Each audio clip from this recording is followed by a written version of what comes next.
سخت ترین حاجت کے لیے اللہ کے یہ دو نام اس طرح پڑھ لو، انشاءاللہ 24 گھنٹوں کے اندر ہر حاجت پوری ہو جائے گی۔ محترم ناظرین، زندگی کا ہر فرد کسی نہ کسی آزمائش سے گزرتا ہے۔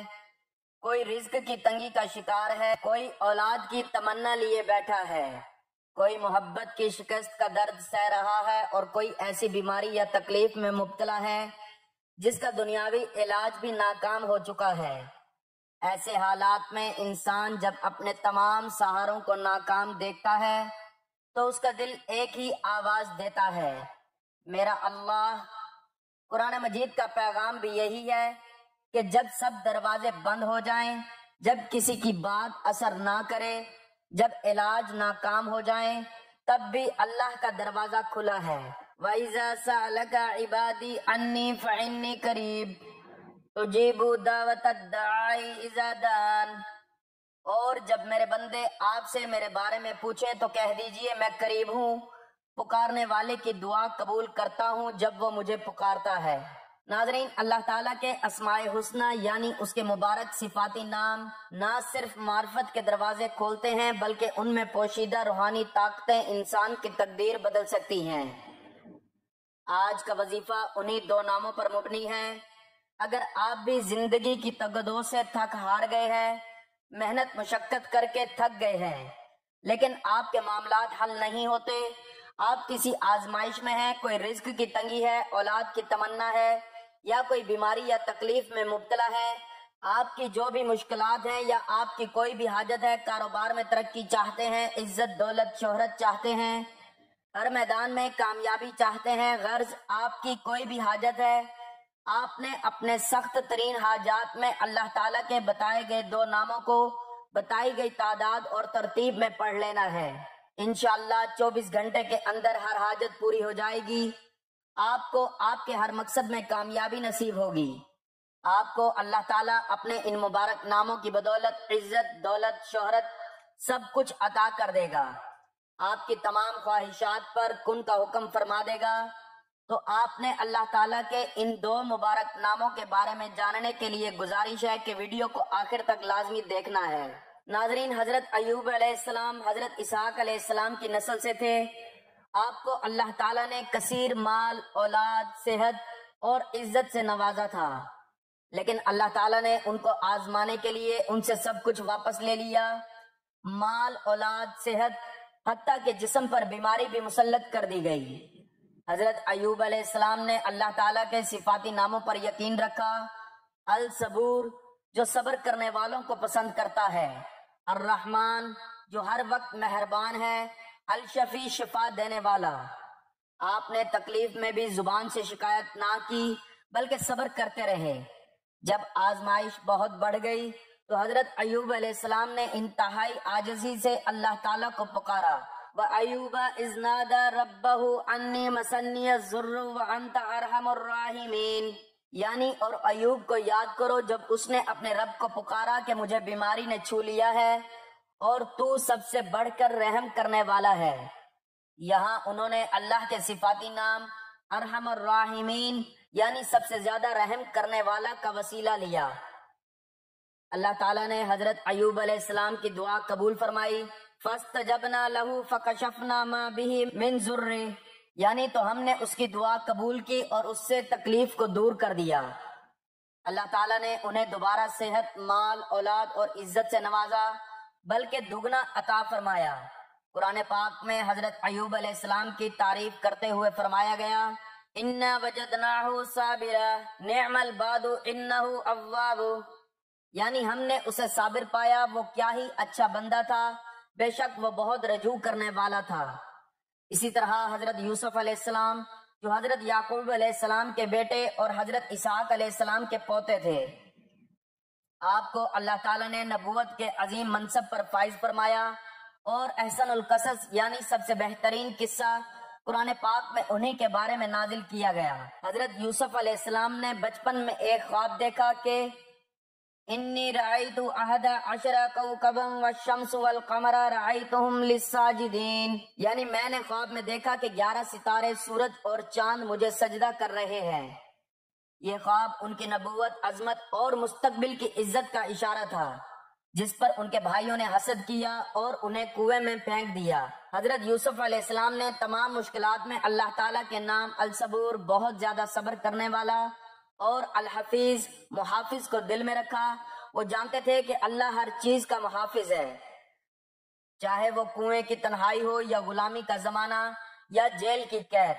جب حضرت یوسف علیہ السلام پر زلیخا نے فتنہ ڈالا اور وہ بے گناہ ہونے کے باوجود قید ہو گئے تو آپ نے اللہ تعالیٰ سے دعا مانگی، یعنی اے میرے رب، مجھے قید خانہ زیادہ محبوب ہے اس کام سے جس کی طرف یہ لوگ بلا رہے ہیں۔ یہ دعا اس بات کا ثبوت ہے کہ حضرت یوسف علیہ السلام نے اللہ کے الولی، نگہبان، دوست اور الرحیم ہونے پر مکمل بھروسہ کیا۔ جیل میں آپ نے قیدیوں کو اللہ کی توحید سکھائی اور اللہ تعالیٰ کے صفاتی ناموں کا ذکر کیا۔ ارباب متفرقون خیر ام اللہ الواحد القہار، یعنی کیا جدا جدا رب بہتر ہیں یا ایک اللہ جو زبردست غلبہ والا ہے۔ یہاں حضرت یوسف علیہ السلام نے اللہ کے صفاتی نام الواحد، ایک، اور القہار، قابض و غالب کا ذکر فرمایا۔ اللہ تعالیٰ نے حضرت یوسف علیہ السلام کو مصر کے خزانے کا نگران بنا دیا۔ ان کے صبر اور توکل کے بدلے انہیں بادشاہت، عزت، خاندان کی بحالی اور خواب کی تعبیر حاصل ہوئی۔ انہ من یتقی ویصبر فإن اللہ لا یضیع اجر المحسنین، یعنی جو تقوی اختیار کرے اور صبر کرے تو اللہ نیکی کرنے والوں کا اجر ضائع نہیں کرتا۔ اللہ تعالیٰ کے ان دو عظیم انبیاء کی زندگی سے اللہ تعالیٰ کے صفاتی ناموں سے مدد حاصل کرنے کا سبق ملتا ہے۔ حضرت ایوب علیہ السلام نے ارحم الراحمین، الشافی، الصبور کو پکارا۔ حضرت یوسف علیہ السلام نے الواحد، القہار، الحفیظ پر ایمان رکھا۔ دونوں انبیاء نے شدید مصیبتوں میں بھی صبر کیا اور اللہ سے امید نہ توڑی۔ انہوں نے اپنی کمزوری اور اللہ کی عظمت کو تسلیم کرتے ہوئے مدد مانگی۔ دونوں کی مدد اللہ تعالیٰ نے اپنے وقت پر فرمائی، جس سے توکل کی فضیلت واضح ہوئی۔ آزمائشوں کے بعد اللہ تعالیٰ نے دونوں انبیاء کو عزت، مقام اور روحانی کامیابی عطا فرمائی۔ ناظرین، اللہ تعالیٰ کے 99 صفاتی نام ہیں۔ ہمارا آج کا وظیفہ انہیں 99 صفاتی ناموں میں سے دو بہت ہی پیارے ناموں کا وظیفہ ہے، جس سے انسان کی سخت ترین حاجات بھی منٹوں کے اندر پوری ہو جاتی ہے۔ اللہ تعالیٰ کے ان ناموں میں سے یا فتاح، یا کریم، یعنی عیب کھولنے والے، اے عزت دینے والے، مہربان اور بخشش کرنے والے رب، یہ دونوں نام روحانی کنجیوں کی مانند ہیں۔ اگر کوئی سچے دل سے ان ناموں کو پکارتا ہے تو بند رزق کھلتا ہے، بند رشتے جڑتے ہیں، محبت میں ٹھنڈک آتی ہے، بے اولادی ختم ہوتی ہے، گمشدہ مقاصد حاصل ہو جاتے ہیں، دشمنی محبت میں بدلتی ہے، رکا ہوا نصیب جاری ہو جاتا ہے۔ یا فتاح، الفتح اللہ تعالیٰ کا وہ صفاتی نام ہے جو فتح و نصرت دینے والا، بند دروازے کھولنے والا، الجھے ہوئے معاملات کو سلجھانے والا، لفظی معنی کھولنے والا، فیصلہ کرنے والا۔ اللہ تعالیٰ کے اس بابرکت نام کے حوالے سے قرآن پاک میں آتا ہے، ربنا افتح بیننا وبین قومنا بالحق وانت خیر الفاتحین، اے ہمارے رب، ہمارے اور ہماری قوم کے درمیان حق کے ساتھ فیصلہ فرما دے، اور تو سب سے بہتر فیصلہ کرنے والا ہے۔ یا کریم، الکریم، الکریم اللہ کا وہ صفاتی نام ہے جو مہربان، بخشنے والا، عزت و شرف دینے والا اور کرم نوازی کرنے والا ہے۔ اللہ تعالیٰ کے صفاتی نام الکریم کے حوالے سے قرآن پاک میں آتا ہے، یا ایھا الانسان ما غرک بربک الکریم، اے انسان، تجھے تیرے رب کریم کے بارے میں کس چیز نے دھوکے میں ڈال دیا۔ ناظرین، اللہ تعالیٰ کے صفاتی ناموں کی جہاں اور بھی فضیلت و اہمیت ہے، وہیں قرآن و حدیث میں بھی اللہ تعالیٰ کے ناموں کی اہمیت کے بارے میں مختلف مقامات پر فرمایا گیا۔ وَلِلَّهِ الْأَسْمَاءُ الْحُسْنَى فَادْعُوهُ بِهَا، اور اللہ ہی کے لیے اچھے اچھے نام ہیں، بس انہیں انہی سے پکارو۔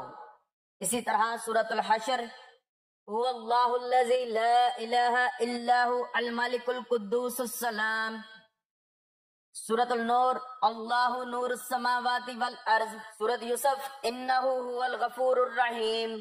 ان سب صورتوں میں اللہ تعالیٰ کے مختلف ناموں کو اس کے صفات کے ساتھ بیان کیا گیا ہے۔ حضرت ابو ہریرہ رضی اللہ تعالیٰ عنہ سے روایت ہے، رسول اللہ صلی اللہ علیہ وآلہ وسلم نے فرمایا، اللہ تعالیٰ کے 99 نام ہیں، جو شخص ان کو یاد کرے گا وہ جنت میں داخل ہوگا۔ حضرت عبداللہ بن مسعود رضی اللہ تعالیٰ عنہ سے روایت ہے، جو شخص اللہ کے اسماء حسنہ کو پکارتا ہے اللہ تعالیٰ اس کی دعا کو ضرور قبول فرماتا ہے۔ حضرت عائشہ رضی اللہ تعالیٰ عنہا فرماتی ہیں، نبی صلی اللہ علیہ وآلہ وسلم رات کے وقت اللہ کو اس کے ناموں سے پکارا کرتے تھے، خاص طور پر یا حی یا قیوم برحمتک استغیث۔ نبی کریم صلی اللہ علیہ وآلہ وسلم نے فرمایا، الکریم وہ ہے جو بغیر مانگے عطا کرے۔ حضرت علی رضی اللہ تعالیٰ عنہ سے مروی ہے، اللہ تعالیٰ کے نام روحانی خزانے ہیں، جو ان ناموں کو پکارتا ہے اس کے لیے زمین و آسمان کی برکتیں کھل جاتی ہیں۔ نبی صلی اللہ علیہ وآلہ وسلم نے فرمایا، جب تم دعا کرو تو اللہ کو اس کے ناموں سے پکارو، کیونکہ اللہ اپنے ناموں کے صدقے جلد جواب دیتا ہے۔ حضرت جابر رضی اللہ تعالیٰ عنہ سے روایت ہے، نبی کریم صلی اللہ علیہ وآلہ وسلم نے فرمایا، جو شخص یا فتاح کو کثرت سے پڑھے گا اللہ اس کے لیے ہر مشکل آسان فرما دے گا۔ ایک روایت میں آیا ہے، جو شخص حاجت کے وقت یا کریم یا فتاح کو پڑھے گا اللہ اسے محروم نہیں لوٹائے گا۔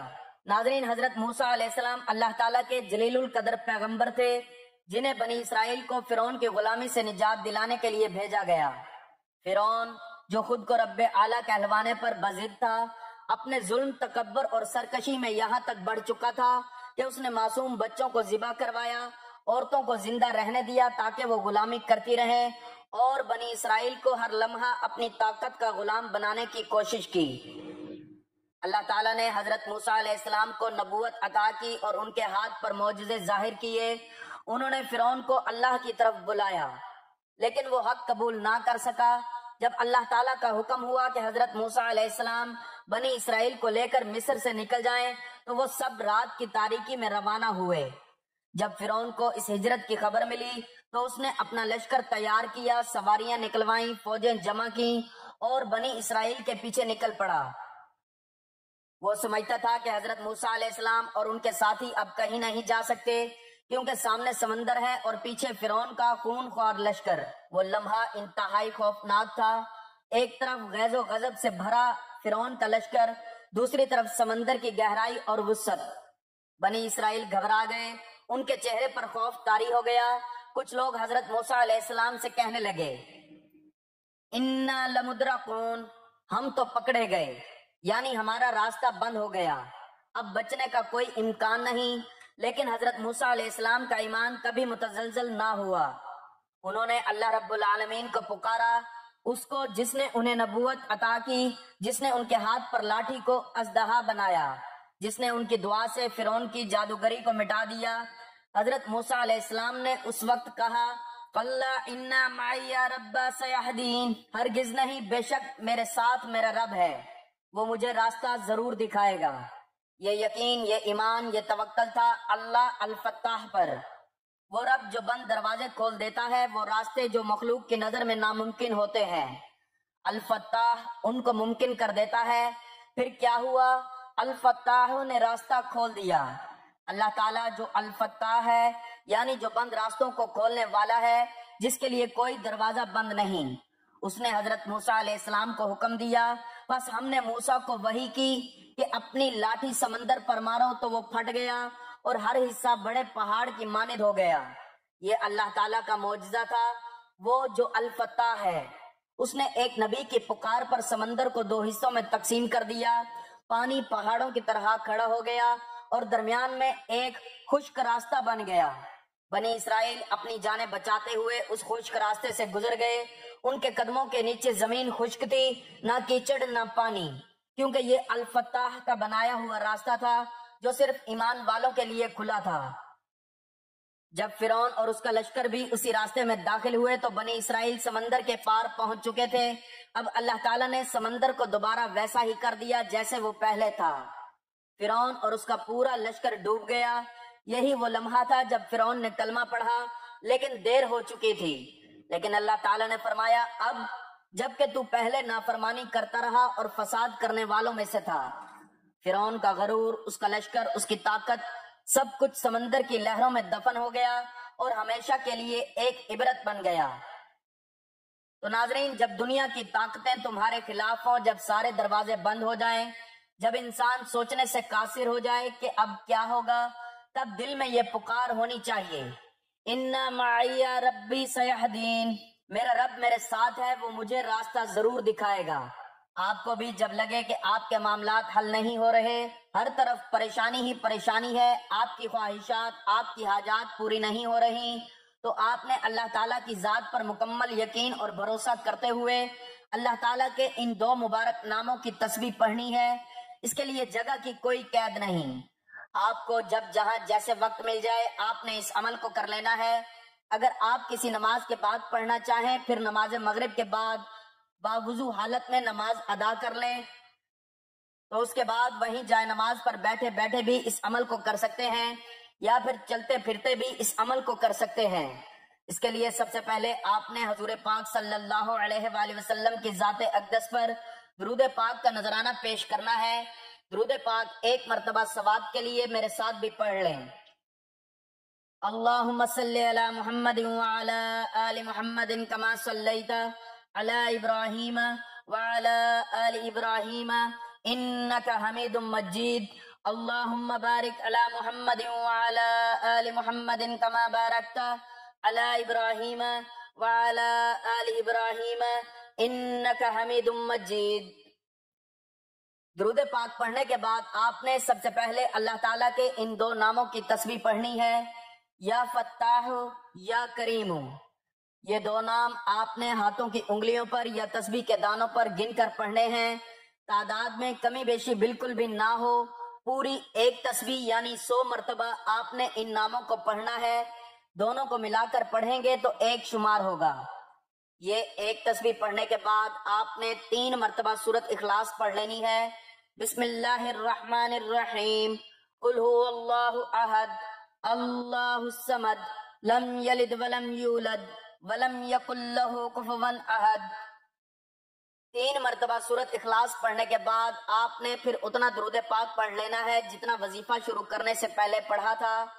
اس کے بعد آپ نے آخر میں اللہ تعالیٰ سے عاجزی کے ساتھ دعا کرنی ہے کہ یا اللہ میرے بند دروازے کھول دے، یا فتاح میرے نصیب کھول دے، یا کریم اپنی رحمت کے صدقے عطا فرما۔